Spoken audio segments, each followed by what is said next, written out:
যেমন আমরা হাদিসে পাইছি ৪ টা জিকির। সুবহানাল্লাহ, আলহামদুলিল্লাহ, আল্লাহু আকবার, লা ইলাহা ইল্লাল্লাহ।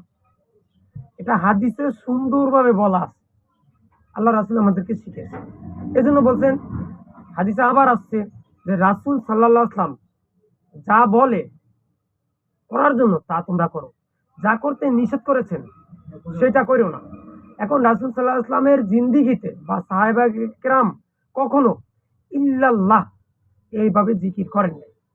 ৪ টা জিকির হাদিসে আসছে, রাসূল সাল্লাল্লাহু আলাইহি ওয়াসাল্লাম বলার জন্য বলছে সুবহানাল্লাহ, এটা আল্লাহর গুণটা গাওয়া হইতাছে। আলহামদুলিল্লাহ, আল্লাহর সব শুকর আদায় হয়ে গেছে। আল্লাহু আকবার, আল্লাহ সবচেয়ে মহান বড়। এরপরে লা ইলাহা ইল্লাল্লাহ। এখানে আমরা এগুলা যেহেতু পাইতেছি হাদিসের আলোকে আমরা জিকিরগুলো এভাবে করি। তো শুধু কেন ইল্লাল্লাহ, ইল্লাল্লাহ শব্দটার অর্থ খালি এটি হয়, ইল্লাল্লাহ মানে শব্দ অর্থ ছাড়া, অর্থ হয় শুধু ছাড়া। ইল্লাল্লাহ মানে ব্যতীত, ছাড়া।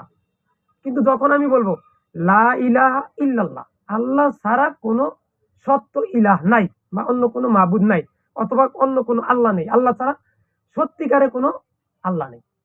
এটাই তো আমার মনে হয় যে সবচেয়ে সুন্দর আমরা দেখতেছি। এটাই কথা। জি, আসসালামু আলাইকুম।